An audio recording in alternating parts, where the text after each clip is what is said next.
ఒక భాగాన్ని భగీరథి హుగ్లీ లేదా హుగ్లీ నది అని పిలుస్తారు. రెండో భాగాన్ని పద్మ అని పిలుస్తారు. హుగ్లీ నది దక్షిణం వైపు ప్రవహిస్తూ డెల్టా మైదానాల గుండా వెళ్లి గంగాసాగర్ దీవి మీదుగా బంగాళాఖాతంలో కలుస్తుంది. ఇక గంగా నది ప్రధాన పాయ దక్షిణంగా ప్రవహిస్తూ బంగ్లాదేశ్లోకి అడుగుపెడుతుంది. అక్కడ దీన్ని పద్మ అని పిలుస్తారు. కొంచెం ముందుకు వెళ్ళాక బ్రహ్మపుత్ర నది వచ్చి దీనితో కలుస్తుంది. దీన్ని బంగ్లాదేశ్లో జమున అని పిలుస్తారు. ఈ రెండు నదులు కలిశాక మేఘనా నదిగా మారతాయి. ఆ తర్వాత ఇది బంగాళాఖాతంలో పడుతుంది. ఈ నదులన్నీ కలిసి ఏర్పరిచే డెల్టానే సుందర్బన్ డెల్టా. 10,000 చదరపు కిలోమీటర్ల విస్తీర్ణంలో ఉన్న ఇది ప్రపంచంలో అతిపెద్ద నది డెల్టా. దీన్ని గ్రీన్ డెల్టా అని కూడా పిలుస్తారు. భూమి మీద ఉన్న అత్యంత సారవంతమైన ప్రాంతాల్లో ఇది ఒకటి. గంగా నది దాని ఉపనదులు తెచ్చిన మట్టితో వేల సంవత్సరాల పాటు ఈ చదునైన మైదానం ఏర్పడింది.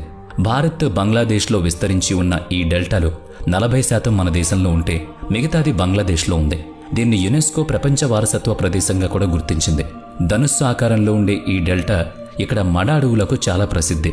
ఇక్కడ సుందరి అనే చెట్లు చాలా పెద్ద సంఖ్యలో కనిపిస్తాయి. ఇవి ఒక రకమైన మడ చెట్లు. ఈ చెట్ల పేరు మీదనే ఈ ప్రాంతానికి సుందర్బన్ అనే పేరొచ్చింది.